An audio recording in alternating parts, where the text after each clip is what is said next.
Hello students, welcome to CL Academy. I am Pranay, your science teacher. So बच्चों, I hope आप सब बहुत अच्छे होंगे एंड बहुत अच्छे से पढ़ाई कर रहे होंगे और हम साथ में आगे बढ़ेंगे, ठीक है। तो बच्चों, हमने पिछले क्लास में डिस्कस किया था जो टॉपिक है क्लास 8 का second chapter, the invisible living world beyond our naked eye. So बच्चों, मैं आपको सिर्फ पिछले क्लास में क्या पढ़े थे उसको सिर्फ समराइज में डिस्कस करता हूँ, ठीक है। हमने पहले देखे थे कि मतलब जो हमारे आंखों को नहीं दिखता है, जैसे कि हमारा जो मिनिमल रेंज होता है ह्यूमन आई का, वो होता है 0.1 mm। दैट मीन्स उसके नीचे हम जो चीज़ होते हैं, मतलब उसके नीचे से जो साइज का वाला चीज़ होता है वो हमको खुली आंखों में नहीं दिखता। उनको हम क्या बोलते हैं बच्चों? यस, उनको हम माइक्रो ऑर्गेनिज्म बोलते हैं। जैसे कि मैंने इसको डिफ्रेंशिएट किया था, एक पार्ट है माइक्रो एंड दूसरा पार्ट होता है ऑर्गेनिज्म। माइक्रो मीन्स जो चीज साइज में छोटा होता है उनको हम क्या बोलते हैं? माइक्रो। एंड ऑर्गेनिज्म का डेफिनेशन मैंने पिछले क्लास में बताया था, अगर आप चाहते हैं तो वो वीडियो को आई आइकन पर टैप करके देख सकते हैं बच्चों। देन हम मूव करेंगे, अगर जैसे कि माइक्रो ऑर्गेनिज्म को देखने के लिए क्या यूज करते हैं, हम माइक्रोस्कोप यूज करते हैं बच्चों। तो फिर मैंने आपको पिछले क्लास में बताया था कि माइक्रोस्कोप कैसा आया, कैसे डिस्कवर हुआ, टोटल डिटेल और वीडियो में है। रॉबर्ट हुक ने 1665 में माइक्रोग्राफिया बुक एक पब्लिश किए थे, जैसे कि यहाँ पे मेंशन हुआ था कल के क्लास में। एक सेकेंड बच्चों, जैसे कि मेंशन हुआ था वहां पे उन्होंने डिस्कवर किए थे एंड उसके थ्रू उन्होंने पहले टाइम मतलब फर्स्ट टाइम बहुत सारे ऑर्गेनिज्म देखे थे और उन्होंने फर्स्ट टाइम वहां से मतलब माइक्रोस्कोप के थ्रू सेल को भी डिस्कवर किया था, ठीक है। देन उसके बाद आए थे ए बी ल्यूएनहोक, जिसने क्या किए थे, बहुत सारे माइक्रो ऑर्गेनिज्म देखे थे और इसीलिए उनको क्या बोला जाता था? Father of microbiology. अगर एग्जाम में क्वेश्चन आता है who is the father of microbiology, तो आपको सिंपली आंसर देना है बच्चों, एंटोनी वन लीएनहोक। ओके, सो यहाँ पे डिस्कस किए थे व्हाट आर माइक्रो ऑर्गेनिज्म और हम उसको कैसे देखते हैं, माइक्रोस्कोप के थ्रू देखते हैं। क्यों? क्योंकि माइक्रोस्कोप में जो लेंस होता है वो क्या करता है, माइक्रो ऑर्गेनिज्म के साइज को more than 100 to 1000 times larger कर सकता है, ठीक है। सो जैसे कि मैंने बोला कि अब जो वर्ड लेंस है वो यह कहाँ से डिराइव हुआ था, मैंने पिछले क्लास में बताया था, लेंटिल सीड से डिराइव हुआ था, क्योंकि वो दाल जैसा दिखता है इसलिए। और उसका वो कैसा होता है, वो जो एज में वो थिन होता है एंड मिडिल पार्ट में वो क्या होता है बच्चों? थिकर होता है, ठीक है। तो बच्चों, हमने टोटल कल डिस्कस किए थे सेल के बारे में डिस्कस किए थे, जैसे कि what is cell. Cell is the fundamental unit of life, मतलब सेल से ही लाइफ क्रिएट होता है और वहां से शुरू होता है बच्चों। सो आज का टॉपिक है क्या? प्लांट सेल और एनिमल सेल। मैंने आपको कुछ कल डिटेल से बताया था, जैसे कि पार्ट्स ऑफ सेल में आपको मैंने कुछ बताया था बच्चों। हाँ, जैसे कि मैंने बताया था cell membrane, cytoplasm, nucleus, cell wall, everything मैंने आपको पिछले कैसे बताया था। तो बच्चों मैंने बताया था कि ये एक टिपिकल प्लांट सेल है और ये एक टिपिकल एनिमल सेल है। तो बच्चों आपके एग्जाम में क्वेश्चन आने वाले हैं, जैसे कि what is the basic difference between plant cell and animal cell, ठीक है। तो मैं अभी उस चीज को अच्छे से लिख रहा हूं, आपको ध्यान दे के क्या करना है, उसको कॉपी में नोट बनाना है और क्लास खत्म होने के बाद भी आप नोट बना सकते हैं, लेकिन अभी के लिए आपको अच्छे से सुनना है। तो वो डिफरेंस लिखने के बाद मैं और एक बार अच्छे से आपको हर एक पार्ट को अच्छे से याद दिला रहा हूं, ताकि आप थोड़ा एक्टिव हो जाएं और ताकि आप उस टर्म जब मैं बोलूं उसको ना भूलें, ठीक है। तो मैंने जैसे बताया था कल बच्चों, पहले सेल में क्या होता है, सेल मेम्ब्रेन होता है। सेल मेम्ब्रेन क्या करता है बच्चों? The outer covering of the protects the cell and control what enters and exit, मतलब ये क्या करता है, सेल को प्रोटेक्ट करता है एंड इसके अंदर क्या एंटर करेगा कि एग्जिट, मतलब क्या एग्जिट करेगा, ये कौन डिसाइड करता है? Cell membrane. देन हम उसके बाद मूव करेंगे किसके थ्रू? साइटोप्लाज्म। मैंने बताया था जो जेली लाइक सब्सटेंस प्रेजेंट होता है सेल के अंदर उसको हम क्या बोलते हैं? साइटोप्लाज्म बोलते हैं। देन हम मूव करेंगे बच्चों न्यूक्लियस की तरफ, मतलब सेल का जो कंट्रोल सेंटर होता है, मतलब control centre of the cell is known as nucleus. Then cell wall, मैंने बताया था बच्चों ये एक स्पेसिफिकली पार्ट्स ऑफ द कौन सा टाइप ऑफ सेल है बच्चों? ये प्लांट सेल का एक स्पेसिफिक फीचर्स होता है, मतलब ये प्लांट सेल को एक्स्ट्रा प्रोटेक्शन प्रोवाइड करता है, ठीक है। और पिछले पार्ट में हमने देखा था ये है एक एनिमल सेल, ठीक है। इतना समझ में आ गया।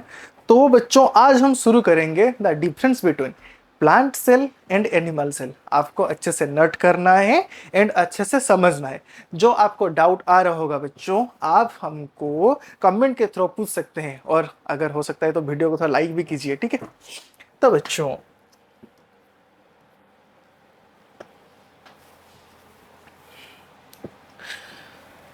आज हम देखेंगे difference between plant cell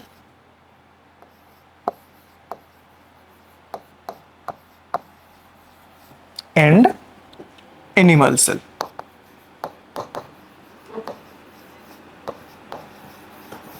okay, ऐसे नोट करना बच्चों, डिफरेंस करके, और ऐसे पॉइंट आउट करके लिखना, मैं जैसे लिख रहा हूं, ठीक है। एक सेकेंड बच्चों।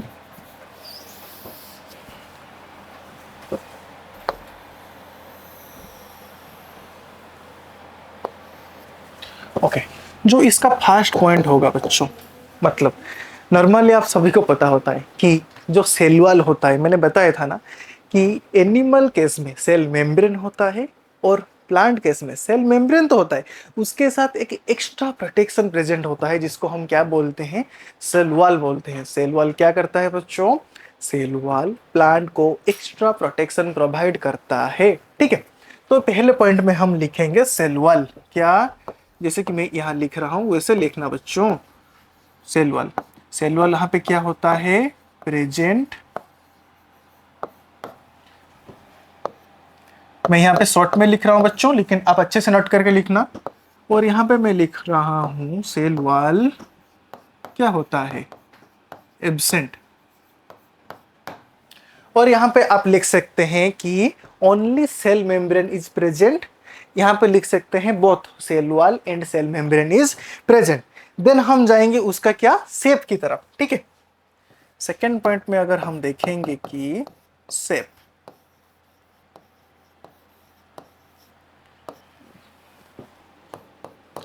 तो बच्चों क्या मैंने जब आपको इमेज में दिखाया था कि प्लांट सेल कैसे दिखता है और एनिमल सेल कैसे दिखता है, तो आपने दिखा था कि एनिमल सेल थोड़ा ऐसे राउंड जैसा हुआ था और जो प्लांट सेल है वो जैसे रेक्टेंगुलर शेप में हुआ था, याद है ना, या फिर और एक बार दिखाऊं?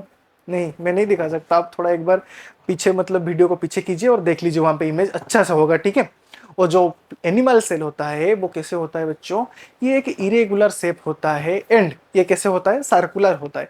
और जो प्लांट सेल होता है वो एक रेगुलर शेप में होता है और रेक्टेंगुलर होता है, ठीक है। मतलब ये यूजुअली फिक्स्ड होता है बच्चों, मतलब ये जैसे होगा वैसे ही दिखता है हमेशा, usually fixed and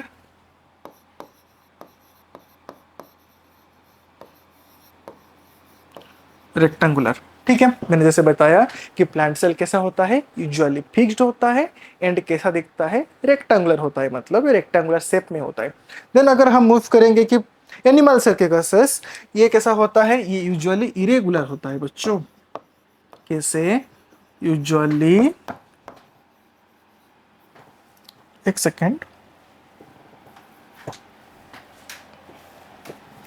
usually irregular.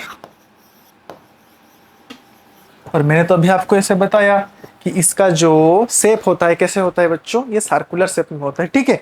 ये कैसे होता है, और आप बता सकते हैं कि राउंड शेप में होता है, ठीक है, राउंड और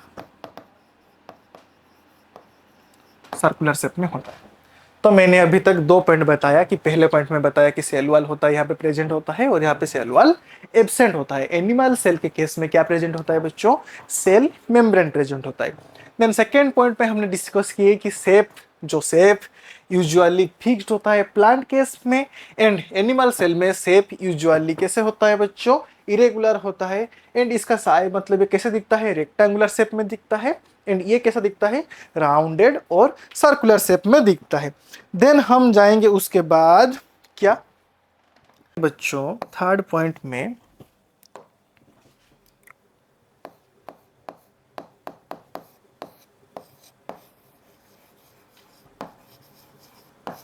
अभी हम डिस्कस करेंगे किसके बारे में, क्लोरोप्लास्ट के बारे में, ठीक है। तो बच्चों मैंने कल आपके साथ डिस्कस किया था कि जो क्लोरोप्लास्ट होता है वो सिर्फ प्लांट के केस में प्रेजेंट होता है और वो एनिमल सेल के केस में एब्सेंट होता है। क्यों? सर जो क्लोरोप्लास्ट होता है उसमें क्या प्रेजेंस होता है? मैंने तो पिछली क्लास में बताया है बच्चों कि क्लोरोप्लास्ट में क्लोरोफिल प्रेजेंस होते हैं। सो क्लोरोफिल क्या करते हैं? क्लोरोफिल बेसिकली लीव्स में प्रेजेंट होते हैं एंड वो फोटोसिंथेसिस प्रोसेस में हेल्प करते हैं ताकि वो अपना फूड व अपना जो खाना है वो खुद बना सके। हमारे एनिमल सेल के केस में तो वो अपने आप नहीं होता ना, नहीं तो क्या होता? नहीं तो ऐसे होता कि आज अगर मम्मी हमको डांट देते तो वो मतलब जो हम रात को उनके पास जाते हैं ना कि खाना मांगने के लिए, डांटने के बाद हम सोचते हैं कि नहीं आज मैं नहीं खाऊंगा। फिर जब भूख लगता है कि हम क्या सोचते हैं, चलो भूख तो लग रहा है, बस थोड़ा खाना खा के आ जाते हैं। फिर जाते कि मम्मी को बोलते हैं कि मम्मी मुझे ना बड़ा भूख लग रही है, खाना दे दो। ये हम क्यों नहीं कर पाते बच्चों? क्योंकि हमारे बॉडी के अंदर ना ये जो क्लोरोफिल होता है ये प्रेजेंस नहीं होता, इसीलिए हम अपना फूड खुद नहीं बना सकते। ठीक है, तो यहाँ पे लिखेंगे कि क्लोरोप्लास्ट यहाँ पे प्रेजेंट एंड एनिमल सेल के केस में, एक सेकंड बच्चों,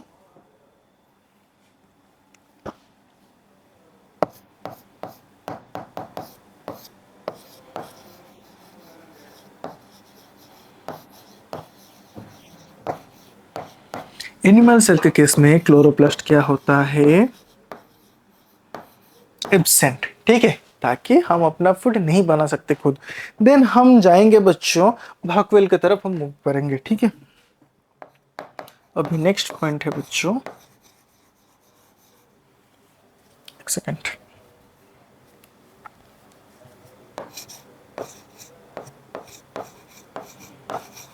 वैक्यूल। ठीक है, तो बच्चों मैंने आपको पिछले क्लास में बताया था कि जो वैक्यूल होता है इसमें क्या होता है? वैक्यूल में एक बॉडी होता है, मतलब एक पार्ट ऑफ द सेल होता है जहां पर फूड, वाटर एंड वेस्टेज क्या होते हैं? स्टोर होके रहते हैं। ठीक है, तो ये प्लांट के केस में कैसे होता है? ये थोड़ा लार्ज एंड सेंट्रल में प्रेजेंट होता है। ठीक है, तो हम यहाँ पे क्या लिखेंगे? Large central vacuole. बच्चों ये आप मेरे साथ नोट करते रहना क्योंकि ये बहुत इंपॉर्टेंट है बच्चों। ये एक क्वेश्चन है आपके एग्जाम में कि difference between plant cell and animal cell.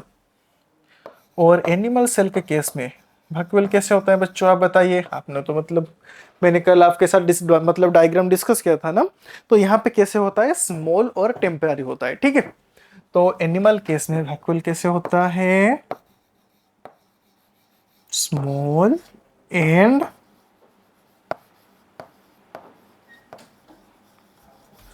Temporary. ठीक है, वैक्यूल के पार्ट हम समझ में आ गया। देन हम मूव करेंगे मोड ऑफ न्यूट्रिशन। मैं इसको पॉइंट में नहीं लिख रहा क्योंकि आप सभी को पता होता है बच्चों, in case of plant cell mode of nutrition कैसे होता है? Autotrophic. And in case of animal हमारा न्यूट्रिशन कैसे होता है? हेटेरोट्रॉफिक, क्योंकि ये हमने पिछली क्लास में देख के आए हुए हैं। देन हम जाएंगे अभी प्लास्टिड के तरफ। ठीक है, अभी हम कहा मूव करेंगे बच्चों? प्लास्टिड के तरफ। ठीक है, मैंने आपको बताया था कल बच्चों कि प्लास्टिड मतलब जो प्लास्टिड होता है वो क्या होता है?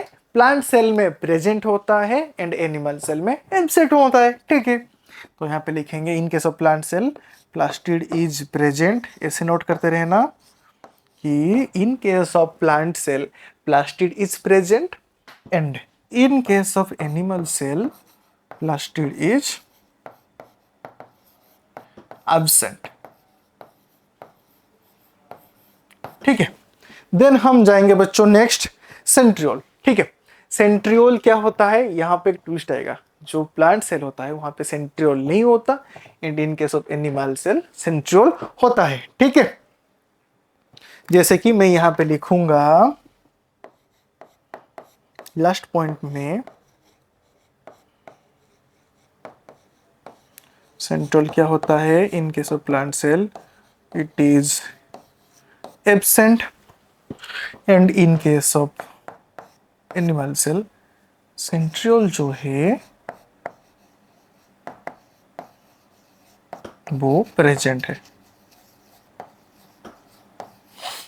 खत्म? ओके, तो तो अभी हमने देखे कि द टोटल डिफरेंस बिटवीन क्या, plant cell and animal cell, ठीक है। तो और एक बार ओवरव्यू कर लेते हैं बच्चों अच्छे से कि ये एक प्लांट सेल है और यहाँ पे एक एनिमल सेल है। ये आपके एग्जाम में आने वाला एक इंपॉर्टेंट क्वेश्चन है, इसको अच्छे से नोट करके लिख लीजिए, ठीक है। तो मैंने पहले बोला कि प्लांट सेल में, मैंने बोला कि प्लांट सेल के केस में क्या होता है, सेल वॉल होता है, एंड एनिमल सेल के केस में सेल वॉल नहीं होता, ओनली क्या होता है, सेल मेम्ब्रेन प्रेजेंट होते हैं, ठीक है। इस केस में क्या होता है, ओनली सेल मेम्ब्रेन प्रेजेंट होते हैं। देन यहाँ का शेप कैसा होता है बच्चों, in case of plant cell the shape is usually fixed, मतलब इसका शेप फिक्स्ड होता है। एंड कैसे दिखता है, ये रेक्टेंगुलर दिखता है। कैसे दिखता है बच्चों, रेक्टेंगुलर दिखता है। And in case of animal cell जो शेप होता है वो यूजुअली कैसे होता है, इरेगुलर होता है। और ये कैसे दिखता है, इसको आप बोल सकते हैं बच्चों, ये राउंडेड और सर्कुलर दिखता है, ठीक है। देन हम मूव करेंगे नेक्स्ट पार्ट में, जो यहाँ पे क्लोरोप्लास्ट होता है। मैंने बताया था अभी कि क्लोरोप्लास्ट में क्या प्रेजेंट होता है, क्लोरोप्लास्ट में क्लोरोफिल होता है जो प्लांट को फूड प्रोडक्शन में हेल्प करता है। यहाँ पे क्लोरोप्लास्ट प्रेजेंट होता है एंड यहाँ पे क्लोरोप्लास्ट क्या होता है, एब्सेंट होता है। देन हम जाएंगे वैक्यूल के पार्ट में। मैंने आपको बहुत बार रिपीट कर चुका हूँ बच्चों, वैक्यूल में क्या होता है, ये एक स्टोरेज पार्ट ऑफ सेल होता है जहाँ पे वाटर, फूड और अदर वेस्ट मटेरियल स्टोर होकर रहते हैं। जैसे कि ये वैक्यूल यहाँ पे कैसे होता है, लार्ज एंड सेंट्रल होता है। मतलब प्लांट सेल में जो बड़ा सा रेक्टेंगुलर सेल होता है वहां पे वैक्यूल सेंटर में प्रेजेंट होता है। And in case of animal cell यहाँ पे वैक्यूल कैसे होता है, स्मॉल एंड टेम्पररी होता है, ठीक है। देन यहाँ पे जाएंगे प्लास्टिड। प्लास्टिड यहाँ पे प्रेजेंट होता है और यहाँ पे प्लास्टिड एब्सेंट होता है, नॉर्मल सा बात है। और यहाँ पे सेंट्रियोल के पास जाएंगे तो सेंट्रियोल प्लांट सेल में एब्सेंट होता है और एनिमल सेल में सेंट्रियोल क्या होता है, प्रेजेंट होता है।